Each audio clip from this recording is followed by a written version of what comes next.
नाम कमाने के लिए, काम करने के बाद। फालतू में नाम नहीं कमाने आया हूं मैंने जो काम करे हैं, कोई व्यक्ति, कोई यहां का नेता 10% भी तो करके दिखाए अपने फंड से। मेरे पास कौन से शराब के ठेके हैं, मैं कौन से अनऑथराइज काम करता हूं? एक काम तो बताओ आपको कि मैं अपनी मेहनत से कमाता हूं ना। मेरी मेहनत की कमाई मेरी क्षेत्रीय जनता में लगाता हूं, उसमें बुराई क्या है? इस क्षेत्र का बेटा बेटी भाई चाचा ताऊ सब गायब हो गए। और अभी देखना, अभी इलेक्शन आने दो, फिर दोबारा होर्डिंग की भरमार हो जाएगी, सबके घरों में घुसना चालू हो जाएगा। कोई तुलसी बांट रहा होगा, कोई सिलेंडर बांट रहा होगा, कोई खाना बांट रहा होगा, अभी बांटना चालू हो जाएगा। अभी क्षेत्रीय जनता सोचे ना, ये लोग बरसाती मेंढक कब आते हैं और कब चले जाते हैं। किसी के लेंटर गिराने की नहीं। ये हमारे क्षेत्र की जो मीडियम क्लास जनता है, पता नहीं कैसे कैसे 10-10, 20-20 साल में कमा के यहां तक पहुंचते हैं। उन लोगों को शर्म आनी चाहिए, उन नेताओं को, उन अधिकारियों को, जो ऐसे व्यक्ति का बेचारे पता नहीं कैसे अपनी बेटी की शादी के पैसे इसमें लगाते हैं। पता नहीं कहां कहां से वो 20-20 साल नौकरियां करके, कितनी सैलरी है या कितने आईपीएस आईएएस है हमारे यहाँ। सब कोई गांधीनगर में जॉब कर रहा है, कोई चांदनी चौक में जॉब, बेचारे सुबह साइकिल से जाते हैं, शाम को आते हैं। शर्म आनी चाहिए। और मेरी सोच तो बिल्कुल भी नहीं है। और अभी भी बोल रहा हूं, ईश्वर ने आशीर्वाद दिया, जनता का आशीर्वाद मिला, तो जिस घर से भी पैसा जाएगा मैं अपने घर से पैसा भरूंगा उसका। मैं दूंगा। एक भी आदमी बताता है कि ये अक्सर यहां से पैसे मैं मेरे घर से पैसे लेके जाए 1 घंटे के अंदर। भजनपुरा थाने में पता कर सकते हैं, उस्मानपुर थाने में पता कर सकते हैं, डीसीपी ऑफिस में पता कर सकते हैं मेरे पर कितने एलिगेशन। मैं कहता हूं क्षेत्र से या क्षेत्र के बाहर, मैं ऑल ओवर इंडिया की बात करता हूं।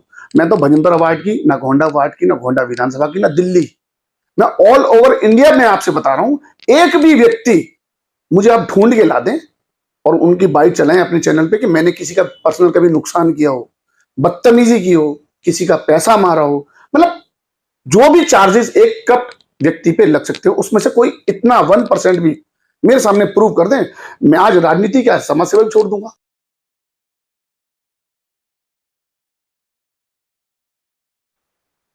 नमस्कार दोस्तों, मैं आपका दोस्त, आपका साथी चंद्रजीत शर्मा। इस समय एक नया प्रोग्राम आपके साथ लेके आया हूं, जिसका नाम है नेताजी जवाब दो। आप अपने किसी भी एरिया के किसी भी नेता की बात हो, जो लगता हो कि बहुत अच्छा काम करता है, या आपको यह भी लगता हो कि वो नेताजी आपके लिए काम ही नहीं करते, आप उनकी डिटेल, उनका फोन नंबर हमें दीजिए। हम आपके सवालों का जवाब उनसे मांगेंगे। आज हमने इसकी पहल की है और पहला एपिसोड हम शूट कर रहे हैं ठाकुर विनोद जायज के साथ।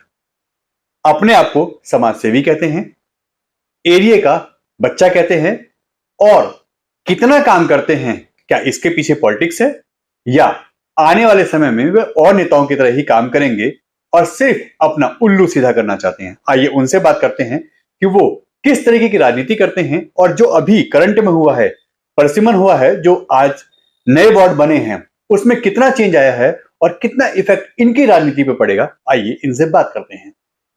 विनोद जी, आपका स्वागत है हमारे चैनल पे। आपका बहुत बहुत धन्यवाद। पहली चीज तो ये बताइए कि अभी जो नया परिसीमन हुआ है पूरे दिल्ली के अंदर, जो एमसीडी के नए वार्ड बने हैं, करीब 272 में से अब 250 ही बचे हैं, 250 ही बचे हैं। उसमें काफी नेताओं के इस समय इन चीजों से तोते उड़ गए हैं। कई के एरिया ऐसे हो गए कि उनके हाथ से ही चले गए हैं, और कईयों की लॉटरी लग गई है। आपको कितना फायदा और नुकसान हो रहा है इन सब चीजों से? देखिए, मैं सबसे पहले तो आपको क्लियर करना चाहता हूँ प्रतिपाल महोदय कि मैं कोई नेता नहीं हूँ। मैं मेरी क्षेत्र की जनता से जाके पूछें, मैं जनसेवा का काम करता हूँ, निस्वार्थ सेवा करता हूँ। राजनीति में ना पहले की, ना आगे कभी करना चाहता। दूसरी बात, परिसीमन से जो एरिया कटे हैं, बड़े हैं, आए हैं, गए हैं, उन लोगों को फर्क पड़ता होगा जो सिर्फ राजनीति के तौर पर उन्हीं क्षेत्रों में काम कर रहे थे। मैंने कभी सोचा ही नहीं, मेरी कभी सेवा की कोई सीमा ही नहीं रही। चाहे वो गोंडा वार्ड हो, भजनपुरा वार्ड हो, यमुनानगर वार्ड हो, ब्रह्मपुरी वार्ड हो, गोंडा विधानसभा भी आप छोड़ दीजिए। मेरे बारे में ईश्वर की कृपा से मौजपुर में आपका जनता कॉलोनी ले लो, सीलमपुर ले लो, जावरा, सब लोग जानते हैं। तो मुझे कोई फर्क नहीं पड़ता कौन सा एरिया जुड़ा, कौन सा कटा। मैं हमेशा सेवा करता आया हूं। मुझे कोई फर्क नहीं पड़ेगा कि कोई नया एरिया जुड़ रहा है या मेरा एरिया कट रहा है। ये उन लोगों को दिक्कत है जो सिर्फ वार्ड वाइज काम कर रहे थे, जो सिर्फ राजनीतिक तौर पर राजनीति के लिए काम कर रहे थे, ये उनको फर्क पड़ेगा। मुझे कोई फर्क नहीं पड़ता। मुझे आप गोंडा लड़वा दो, मुझे जहां पार्टी सम्मान देगी, जहां मेरे को आदेश करेगी, चाहे गोंडा लड़वाए, भजनपुरा लड़वाए, जहां मेरे क्षेत्र की जनता बोलेगी मैं वहां इलेक्शन लड़ सकता हूं। मुझे कोई फर्क नहीं पड़ता कि कौन सा वार्ड आया, कौन सा गया। आपके अपने ही नेता, अपनी कांग्रेस के ही आपके नेता आपके अगेंस्ट हैं, आपके एरिया में आपके लोग विरोधी हैं, तो चाहते नहीं कि आपका इलेक्शन हो, आप लड़े या आप पार्टी से कैंडिडेट हो। इन लोग कैसे सहन करेंगे आप? सर ऐसी कौन सी पार्टी है कि जिसमें उसी पार्टी के जो कैंडिडेट जो और भी लोग लड़ना चाहते हैं इलेक्शन जो खिलाफत नहीं करते? ये सब चलेगा, जिस दिन जिसको टिकट मिलेगी सब इकट्ठे मिलकर लड़ाई लड़ेंगे और मुझे कोई फर्क नहीं पड़ता। देखिए यहाँ पे अगर जो मेरा पुराना वार्ड जो वहाँ जनसंख्या थी करीब वोटर्स की 52,256, अभी 53-54 के आसपास हो गई है। दो चार लोग खिलाफ भी हैं तो उनको मनाया जाएगा, और नहीं भी मानते तो देखो ये तो जनता फैसला करेगी। किसी के कहने से आज की डेट में मैं नहीं समझता कि कोई वोटर वोट डालता होगा। सबको हाँ हाँ करते हैं लोग, और उनको जहां दिल ठुकता है, जहां उनको लगता है यहाँ सच्चाई है या ये आदमी ये व्यक्ति हमारे लिए काम करेगा फ्यूचर में, लोग उसको वोट देते हैं। किसी कहने से आपको वोट नहीं देता है। लोगों का तो ये भी एलिगेशन है कि आप खुला पैसा बांट रहे हैं, खुला लोगों को ऑफर कर रहे हैं, जहां जाते हैं वहां पैसा बांट के आते हैं, लोग कहते हैं ये ले लीजिए या आप बताइए आपको क्या कमी है, मैं पूरा करता हूं। यानी कहीं ना कहीं इलेक्शन जीतने के बाद आप भी और नेताओं की तरह हो जाएंगे, पैसे इकट्ठा करेंगे। पहली बात तो ये खुला पैसा बांटना, आप एक बात बताइए, अगर कोई आपको ये बोले कि मैंने भी आपको पैसे देके बुलाया है तो क्या ये बात सत्य है? अगर मैं पैसा बांटता भी हूं, सेवा करता भी हूं, तो मैं कौन सा सरकारी फंड यूज कर रहा हूं? मैं मेरी मेहनत से, मेरी एक छोटी सी व्यवसाय है, मेरा छोटी सी फैक्ट्री है, उसमें से जितना कमाता हूं मैं 70-80% समाज सेवा में लगाता हूं। तो ये कौन सी बुराई है? आप भी करो, मैं तो सबको बोलता हूं सबको जनता की सेवा करनी चाहिए। अगर आप स्वार्थ के लिए, अभी आप देखिए कि अभी इस टाइम कोई नेता नहीं है लाइन में, मैं आज भी काम कर रहा हूं, मेरे को नहीं फर्क पड़ता कि इलेक्शन 2 साल बाद हो, 2024 में हो, 26 में हो या ना हो। मेरी सोच है सेवा करने की, मैं करता रहूंगा। कोई मेरे पीछे क्या कहता है उसको क्षेत्र की जनता जवाब देगी, मुझे कोई फर्क नहीं पड़ता। आप भी तो घर में बैठ गए, लोगों के एलिगेशन जैसी डेट का अनाउंसमेंट दूर हुआ कि चलो अप्रैल में नहीं होगा, जब होगा तीनों एमसीडी एक होंगे उसके बाद इलेक्शन होंगे, आप भी घर में बैठ गए, ऐसा कई लोग कह रहे हैं। इस बात का जवाब अगर आप मुझसे मांग रहे हैं तो इसका जवाब आपके पास है। आपको याद होगा हम रोज शायद एक ना एक दिन किसी न किसी प्रोग्राम में मिलते ही हैं, और मैंने आज तक, मैं डेली आपको डेली का रूटीन बता सकता हूं, सुबह 7 बजे से लेकर रात के 12 बजे तक आदमी में क्षेत्र की जनता की सेवा करता हूं। मैं एक दिन नहीं रुका। यह सवाल आप उन नेताओं से पूछना जो कोरोना में बाहर नहीं निकले, जो डेंगू में बाहर नहीं निकले, सिर्फ मार्च से पहले जनवरी फरवरी में बाहर आए, सिर्फ स्वार्थ की राजनीति के लिए। मैं तकरीबन 16-17 साल से क्षेत्र की जनता की सेवा कर रहा हूं, और बिना क्षेत्र को एक सीमा में बांधे हुए। मैंने कोरोना में, मुझे चाहे दिलसा गार्डन से फोन आया हो, चाहे त्रिलोकपुरी से फोन आया हो, मैं हर जगह गया हूं। मैंने तो ये नहीं देखा कि कौन मेरा वोटर है, कौन मेरा सपोर्टर है, मैं कहां से इलेक्शन हूं, मेरी सोच भी नहीं थी इलेक्शन लड़ने की। ये तो क्षेत्र की जनता ने इतना प्यार दिया है, वो बोलते हैं यार हमें अब की आप जैसा एक आदमी चाहिए हमारी सेवा करने के लिए। और मैं कोई नेता बनने वाला नहीं हूं, मैं सेवक था, सेवक हूं, सेवक रहूंगा। आप जिस पार्टी से अपने आप को प्रेजेंट करते हैं, जिस पार्टी से है आप, लोग कहते हैं डूबता हुआ जहाज है, तो ऐसे ही जहाज की सवारी क्यों करना? क्यों नहीं आप पार्टी चेंज करते? क्यों नहीं आप सोचते कि चलो कहीं और जाया जाए? क्योंकि हर आदमी चाहता है जो सन उग रहा है, जो सूरज उगता है, उसी को सलाम किया जाए। देखिए ऑफर तो जहां जिस पार्टी को लगता है, सर्वे भी होता है, मेरे पास बहुत सारे ऑफर आए, मैं किसी का नाम नहीं बता सकता किस पार्टी ने मुझे क्या ऑफर किया। पर मेरी सोच ये है कि अगर मैंने सेवा की है, अब लोग पार्टी को वोट दें। अगर पार्टी मुझे आदेश दी थी कि भाई आपको यहां से इलेक्शन लड़ना है, उसके बाद अगर लोग पार्टी चुनते हैं, कुछ लोग पार्टी चुनेंगे, कुछ लोग ये भी सोचेंगे यार पार्टी में चाहे कैसे भी कुछ भी कर रहा हो, अगला दिन रात सेवा कर रहा है। आप एक छोटी सी बात का जवाब दें, जब कोरोना काल आया मैं हर घर में गया, जहां से मुझे बुलाया, मैंने कहीं पूछा कि आप भाजपा से बोल रहे हो? मैंने राशन किट देने से पहले ये तो नहीं पूछा कि आप भाजपा से तो नहीं हो, या आम पार्टी से तो नहीं हो, आप कांग्रेस में हो कि नहीं हो। जब मैंने सेवा पार्टी पॉलिटिक्स देख के नहीं की, तो मेरे लिए भी, मुझे नहीं लगता मेरे क्षेत्र की जनता पार्टी को चुनेगी या एक अच्छा इंसान चुनेगी। अगर बात की जाए नेताओं की, तो नेताओं के ऊपर हमेशा ही एलिगेशन लगते हैं कि नेताजी भ्रष्ट होते हैं, नेताजी के ऊपर केस होते हैं, नेताजी जेल जाते हैं, मार पिटाइयों में नेताजी का नाम रहता है, साथ ही साथ 2-4 एफआईआर तो नेताजी के नाम से होती है। अगर ये नहीं होता तो वो नेता नहीं है। आपके ऊपर ऐसे कितने एलिगेशन है और आप कितने पानी में हैं? देखिए ये तो आप भजनपुरा थाने में पता कर सकते हैं, उस्मानपुर थाने में पता कर सकते हैं, डीसीपी ऑफिस में पता कर सकते हैं मेरे पर कितने एलिगेशन। मैं कहता हूं क्षेत्र से या क्षेत्र के बाहर, मैं ऑल ओवर इंडिया की बात करता हूं। मैं तो भजनपुरा वार्ड की, ना गोंडा वार्ड की, ना गोंडा विधानसभा की, ना दिल्ली, मैं ऑल ओवर इंडिया में आपसे बता रहा हूं। एक भी व्यक्ति मुझे आप ढूंढ के ला दें और उनकी बाइट चलाएं अपने चैनल पे कि मैंने किसी का पर्सनल कभी नुकसान किया हो, बदतमीजी की हो, किसी का पैसा मारा हो, मतलब जो भी चार्जेस एक करप्ट व्यक्ति पे लग सकते हो उसमें से कोई इतना 1% भी मेरे सामने प्रूव कर दें, मैं आज राजनीति क्या समाज सेवा भी छोड़ दूंगा। अगर आपको लगता है कि मैं इस लायक नहीं हूं, कोई लोग मेरी बुराई कर रहे हैं, गलत काम कर रहे हैं, मैं छोड़ दूंगा उस काम को। एक व्यक्ति आप ढूंढ के नहीं ला सकते, ये मेरा चैलेंज है। आपके चैनल के माध्यम से बोल रहा हूं, एक भी व्यक्ति चाहे गोंडा से, दिल्ली से, पूरी देश से आप एक व्यक्ति ढूंढ के निकाल दीजिए जो ये व्यक्ति कहते मेरे को मेरी तरफ फिंगर करके कि इस व्यक्ति ने यहां ये गलत किया। मैंने कभी कोई गलत काम नहीं किया, हमेशा सच्चाई का साथ दिया है, सच्चाई से काम किया है, मानवता का काम इंसानियत से किया है। आपका अच्छा खासा बिजनेस है, अपना बिजनेस छोड़ के राजनीति में क्यों घुस रहे हैं? ये जो पैसा आप लगा रहे हैं क्या इसको डबल करेंगे या फिर अपने उल्लू सीधा करेंगे, अपने आप को बनाएंगे? आप समाज सेवा या नेतागिरी में ही क्यों? बिजनेस सही नहीं चल रहा क्या आपका? जिन लोगों ने राजनीति को बिजनेस बनाया है ना, उसी का जवाब देने के लिए मैं इस लाइन में आया हूं। अदरवाइज मुझे राजनीति की जरूरत नहीं है। मेरे क्षेत्र में इतनी इज्जत है, मैं सबका मान सम्मान करता हूं, सब मेरा मान सम्मान करते हैं। मुझे काउंसलर बन के, एमएलए, एमपी बन के कुछ नहीं मिलने वाला। मैं सिर्फ क्षेत्र की जनता की सेवा करना चाहता हूं, कलम की ताकत से, जो मेरे पास अभी नहीं है। अगर क्षेत्र की जनता आदेश करेगी कि आपने इलेक्शन लड़ना है, यहां से लड़ना है, मैं लड़ूंगा।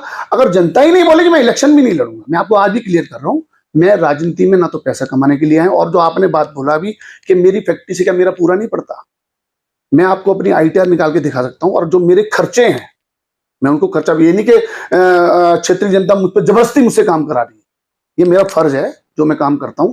और मैं अपनी कमाई का तकरीबन 70 से 80% समाज सेवा में लगाता हूं। ये प्रूफ भी है, मैं आपको दिखा भी सकता हूं।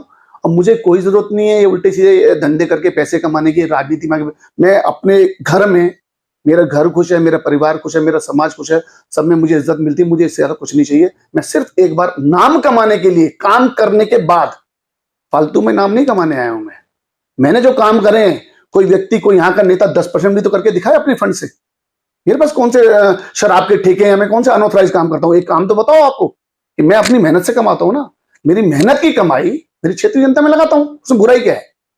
आप भी लेंटरों पे पैसा लेंगे? एमसीडी जैसा करती है कि नेताजी जैसे नेताजी बनते हैं, जहां भी लेंटर पड़ रहा है, जहां भी मकान बन रहा है, नेताजी के पैसे जुड़ जाते हैं। क्या आप भी वही नेता होंगे या रियल में जो आप लोग कहते हैं कि मैं समाज का, इस एरिया का बेटा हूं, बेटा ही बन के काम करेंगे, या फिर वही काम जो और करते हैं? पत्रकार महोदय, सबसे पहले मैं आपकी बात का एक लाइन में जवाब दे सकता हूँ। मेरी सोच हमेशा लेंटर डालने की रही है, किसी का लेंटर गिराने की नहीं। ये हमारे क्षेत्र की जो मीडियम क्लास जनता है, पता नहीं कैसे कैसे 10-10, 20-20 साल में कमा के यहां तक पहुंचते हैं। उन लोगों को शर्म आनी चाहिए, उन नेताओं को, उन अधिकारियों को, जो ऐसे व्यक्ति का बेचारे पता नहीं कैसे अपनी बेटी की शादी के पैसे इसमें लगाते हैं। पता नहीं कहां कहां से वो 20-20 साल नौकरियां करके, कितनी सैलरी है या कितने आईपीएस आईएएस है हमारे यहाँ। सब कोई गांधीनगर में जॉब कर रहा है, कोई चांदनी चौक में जॉब, बेचारे सुबह साइकिल से जाते हैं, शाम को आते हैं। शर्म आनी चाहिए। और मेरी सोच तो बिल्कुल भी नहीं है, और अभी भी बोल रहा हूं, ईश्वर ने आशीर्वाद दिया, जनता का आशीर्वाद मिला, तो जिस घर से भी पैसा जाएगा मैं अपने घर से पैसा भरूंगा उसका। मैं दूंगा। एक भी आदमी बताता है कि ये अफसर यहां से पैसे मैं मेरे घर से पैसे लेके जाए 1 घंटे के अंदर। मैं आज आपके चैनल के माध्यम से बोल रहा हूँ। नेताजी बहुत बड़ा चैलेंज कर रहे हैं, अगर ऐसा होता है तो जवाब सबसे पहले हम ही लेंगे आपसे।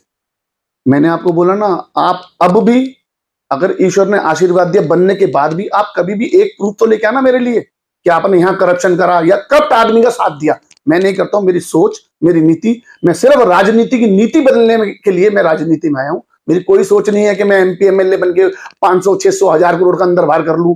भगवान ने जो दिया है, मेरा परिवार खुश है, स्वस्थ है। केजरीवाल भी दिल्ली की राजनीति बदलने आए थे, देश की राजनीति बदलने आए थे। आज देश उनको ही बदलने के मूड में बैठा है। ऐसी भी कई चीजें आ रही हैं, लोग अगेंस्ट हैं उनके। आप देखो ना व्हाट्सएप पे कितना आ रहा है। जिस व्यक्ति ने कहा हो कि मैं गाड़ी नहीं लूंगा, बंगला नहीं लूंगा, और ये आज मेरे ख्याल से मुझे सूत्रों से ही मालूम है कि कई करोड़ का तो उनका स्विमिंग पूल बना है घर में। तो ये कौन सी आम आदमी की सरकार, आम आदमी के लिए सरकार, ये कौन सी सरकार है?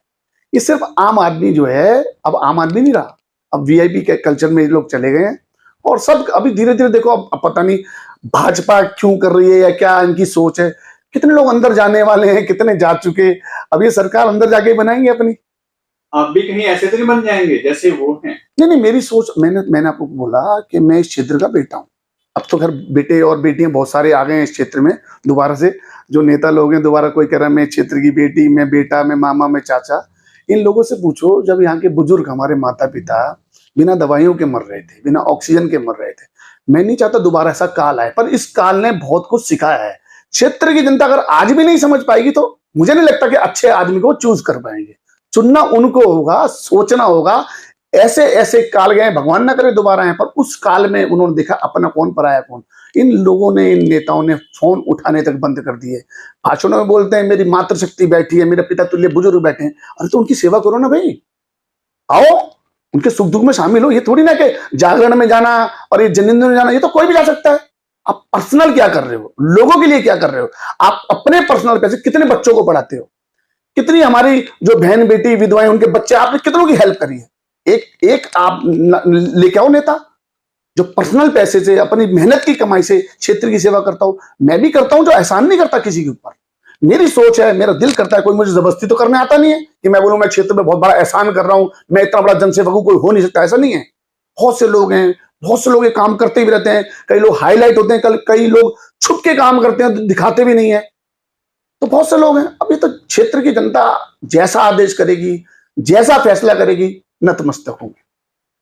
ऐसा कोई नेता जो आपको लगता है कि आपको सही compete कर सकता है, आपके ही जैसा काम करता हो, या उससे लगता है कि अगर वो फील्ड में आया, वो किसी और पार्टी से टिकट लेके आ गया और आपके अगेंस्ट आ गया, तो हो सकता है टिकट या जीत आपकी फंस जाए? ऐसा कोई है आपकी नजर में, दिखता है? अब देखो, अपने मुंह से अपनी बड़ाई करना ठीक तो लगता नहीं है। बाकी मैं आज भी कह रहा हूं, अगर मौका मिला तो स्टेज पे ये बात बोलूंगा। जिस भी व्यक्ति ने, जिस भी नेता ने जो ये कहता हो कि मैं इस बार मुझे वोट दो, मैं आपकी सेवा ज्यादा कर सकता हूं, तो ये क्षेत्र की जनता देख लेगी। अगर मैं अब भी बोल रहा हूं, मुझसे किसी ने भी, मुझसे 10% भी अगर जनता की सेवा करी, जनता उसको वोट दे दे। मैं तो 90% की बात ही नहीं कर रहा। 2% भी लोग ऐसे नहीं है जो पहले राजनीति कर चुके हैं, जो राजनीति में अभी आए हैं, या जो लड़ चुके हैं या लड़ना चाहते हैं, जो समय पर जनता के लिए खड़े रहे। जब उनका समय आता है 5 साल बाद, वो 1 महीने पहले कोई कुछ बांट रहा है, कोई कुछ बांट रहा है, कोई कुछ, और रेवड़ियां बांटते हैं आके। समय पे तो कभी खड़े नहीं हुए। अब ये तो क्षेत्रीय जनता सोचेगी, मैं अपने मुंह से अपनी तारीफ करूं। जहां किया है वो लोग जानते हैं, वो लोग सोचते हैं, समय पर फैसला भी करेंगे, अच्छा फैसला होगा। मैं सिर्फ इस क्षेत्र की जनता की सेवा करने के लिए आया हूं। राजनीति की नीति बदलूंगा, सफाई करूंगा, जो मेरे क्षेत्र में आज तक नहीं हो पाया वो लाने की मैं कोशिश करूंगा। ऐसा क्या विजन है आपके पास कि आपको आपके क्षेत्र की जनता और आपकी पार्टी टिकट दे और क्षेत्र की जनता आपको जिताए, या आपको अपना कैंडिडेट चुने? क्यों, ऐसा क्या है आपके पास? मेरे पास मेरी सेवा है, निस्वार्थ सेवा। और नेता किस लिए चुना जाता है? क्षेत्रीय जनता की सेवा करने के लिए चुना जाता है ना। अभी आप, जब ये नेता लोग भाषण देते हैं, आप मुझे वोट दो, मैं आपको 24 घंटे आपकी सेवा करूंगा, ये करूंगा, वो करूंगा, तो अगर वो आज बोले कि मैंने आपका काम किया, तो एहसान नहीं किया। आपने क्षेत्रीय जनता से वादा किया था कि आप अगर मुझे वोट दोगे तो मैं आपकी इतनी सेवा ऐसे ऐसे करूंगा। उसकी आपने 10% की, तो उसके लिए गाना क्यों? आपको चुना ही इसलिए गया था कि आप जनता की सेवा करोगे। तो अगर क्षेत्रीय जनता मुझे आशीर्वाद देती, क्योंकि सबको देके देख लिया, सबको अपने बुरे वक्त में भी देख लिया। अभी आप देखो, पीछे 5-6 महीने का गैप गया है, जब चुनाव टल गए थे, एक नेता बाहर नहीं है। सब समाज सेवक, जन सेवक, इस क्षेत्र का बेटा बेटी, भाई, चाचा, ताऊ, सब गायब हो गए। और अभी देखना, भी इलेक्शन आने दो, फिर दोबारा होर्डिंग की भरमार हो जाएगी, सबके घरों में घुसना चालू हो जाएगा। कोई तुलसी बांट रहा होगा, कोई सिलेंडर बांट रहा होगा, कोई खाना बांट रहा होगा, अभी बांटना चालू हो जाएगा।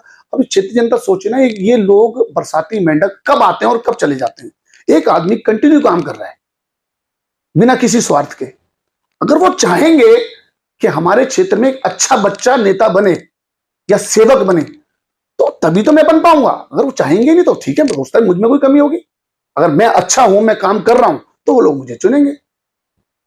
आपको लगता है जिस पार्टी से आप हैं वो पार्टी आपको एक विनिंग कैंडिडेट के रूप में अपना सपोर्ट दे पाएगी? कांग्रेस आज तो उस लेवल पे नहीं है कि नाम और काम से ही आप जीत जाए। भाई साहब, ये जो इलेक्शन होता है काउंसलर का ना, ये पार्टी लेवल का इलेक्शन नहीं होता। पहली बात, मैं ये नहीं कि मैं अपनी पार्टी को छोटा बोल रहा हूं। ये इलेक्शन होता है भाईचारे का।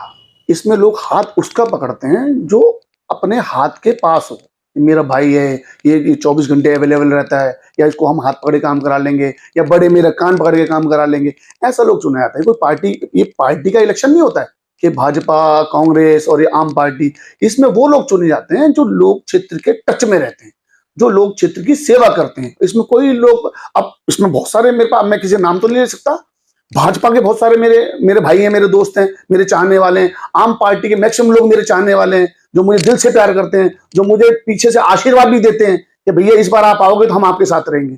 तो ये तो वक्त बताएगा कि किसने सेवा करी है, किसने मेवा खाई है, कौन कर सकता है, कौन करेगा। क्षेत्रीय जनता ने सब देखा है, कोई आंख बंद करके नहीं बैठा है। वक्त आने पे उनका बटन जवाब देगा। एक चीज जो हमेशा उठती है सवाल कि कांग्रेस सिर्फ कुछ लोगों की पार्टी रह गई, एक परिवार की पार्टी रह गई है। राहुल गांधी को लेकर अक्सर सवाल उठते हैं। अभी जैसे उन्होंने भारत जोड़ो की एक यात्रा शुरू की है, अभी वो कुछ ही किलोमीटर चले थे कि गोवा से काफी विधायक गायब हो गए। बहुत से मीम चल रहे हैं, बहुत से कार्टून बन के आ गए कि किलोमीटर के हिसाब से चले और क्या नाम है, लीटर के हिसाब से उनके विधायक गायब हो गए गोवा से। इस पे आप क्या कहेंगे? देखिए, जो व्हाट्सएप यूनिवर्सिटी है ना, इस पे कितना क्या क्या फेक चलता है, कितना कट पिट करके क्या दिखाया जाता है, ये आप मुझसे ज्यादा बेहतर जानते हैं। विधायक तो गए हैं गोवा से यार, विधायक तो वहाँ वहाँ उसकी सरकार बन गई बिहार में, वहां भी तो विधायक दूसरे के दूसरे गए हैं ना। तो ये तो चलता रहेगा। अब ये जो अभी जो राजनीति चल रही है तोड़ फोड़ की, पकड़ना, डराना, धमकाना, धमका, या तो आदमी बेचारा डर के जाएगा या किसी स्कैंडल में फंसने के डर की वजह से जाएगा। अब उनको लगता है यार, अब मुझे पता नहीं कि वहां क्या पोजीशन रही हो, क्यों गए हैं, उनकी तो वही जाने। बाकी ये तो अब जो राजनीति चल रही है ना, ये कुछ गलत दिशा में जा रही है मेरे हिसाब से। सरकारें बनाना, फिर उसको तोड़ देना, उसमें से आधे विधायक इधर चले गए। महाराष्ट्र में जो हुआ, बिहार में जो हुआ, ये मुझे नहीं लगता कि जनता, अच्छा जनता जिस आदमी को चुनती है वो पार्टी बेस पे चुनती है, बड़े एमएलए और एमपी के इलेक्शन में, फिर वो आदमी जनता की वोट को धोखा देकर दूसरे में शिफ्ट हो जाते हैं। ये मैं इसको गलत समझता हूं। अब किसी ने मान लो शिवसेना को वोट दिया होगा, आज वो आदमी आधे उधर चले गए, तो शिवसेना की जो सोच रखने वाला आदमी वो तो ठगा गया ना, उसने शिवसेना को वोट दिया। अब वो आदमी दूसरी सरकार में चले गए या इधर से उधर हो जाते हैं। वो मेरे को लगता नहीं गलत है, या तो आदमी दोबारा से इलेक्शन लड़े, अपने नाम पे जिस पार्टी के साथ जा रहे उस पर जीत के आए, ऐसा होना चाहिए कुछ प्रावधान। आपको लगता है एमसीडी में इस बार बीजेपी आम आदमी पार्टी के साथ साथ, क्योंकि टक्कर तो इन दो की है, कांग्रेस को जो बड़ा जलवा दिखाने वाली है, कुछ होगा इस बार चीज? देखिए, मैंने जिंदगी में ना, मैं हमेशा आपके, जब भी आपसे मेरा इंटरव्यू हुआ है, मैं कभी दिल्ली की बात करता ही नहीं, क्योंकि जहां मेरी सोच है, जहां मैं काम कर रहा हूं, और ऐसा भी नहीं है कि अब पहले से बहुत प्लस है, लोगों की सोच बदलने लगी है, बेरोजगारी बढ़ रही है, देश में हाहाकार हो रहा है, इधर उधर दंगे, इधर, मतलब मैं ना तो बीजेपी की बुराई करता, ना मैं आम पार्टी, मैं मेरा काम करता हूं मेरे तरीके से। मेरे साथ मेरे लोग हैं, वो खुश हैं मेरे काम से, मुझे बुलाते हैं, मुझे मान सम्मान देते हैं, मैं उनके यहाँ जाता आता हूं। मतलब कोई भी ऐसा काम जो मुझे मेरे क्षेत्र की संबंधितता सौंपती है, मैं 100% उस पर एफर्ट लगाता हूं कि मैं उस काम को कर पाऊं। नहीं होता तो भी मैं काम करता हूं, और इसीलिए इस बार मेरी क्षेत्रीय जनता मुझे चुनेगी कि हमारा बच्चा जो आज कुछ ना होते हुए भी इतना काम कर रहा है, अगर इसके पास कलम की ताकत आएगी तो ये हमारे काम जो घंटों में होते हैं वो मिनटों में कर पाएगा। विनोद जी, हमसे बात करने के लिए धन्यवाद आपका। आपका बहुत बहुत धन्यवाद, क्योंकि आपके चैनल के थ्रू मेरी आवाज मेरे क्षेत्रीय सम्मानित जनता तक जाती है, उसके लिए बहुत बहुत धन्यवाद। और अपनी क्षेत्रीय जनता का भी बहुत बहुत धन्यवाद करता हूं जो इतना मान सम्मान मुझे आज तक देते आए हैं। सभी को नमस्कार, प्रणाम। तो ये थे हमारे साथ ठाकुर विनोद जायज। इनकी बातें आपने सुनी, दावे तो उन्होंने बहुत बड़े बड़े किए हैं, लेंटर में कोई दिक्कत नहीं आएगी, एरिया में बहुत अच्छा काम करेंगे, मान सम्मान सबका रखेंगे, अपना भी मान सम्मान ऐसा कायम रखेंगे कि इनके ऊपर कभी कोई एलिगेशन या उंगली ना उठे। कितने पानी में रहेंगे, कैसा काम करेंगे, ये तो आने वाला वक्त बताएगा। हाँ, एक चीज जरूर है, किसी भी नेता को नेता बनने के लिए पब्लिक का सपोर्ट जरूरी होता है। वोट आपको देना है, सपोर्ट आपको करना है, चुनना भी आपको है। अगर आप अच्छे व्यक्ति को चुनेंगे तो जाहिर सी बात है अच्छे ही लोग आपके एरिया में काम करेंगे, और आपके नेता का नाम भी अच्छा होगा और आपके एरिया का काम भी अच्छा होगा। N Bharat TV, Delhi.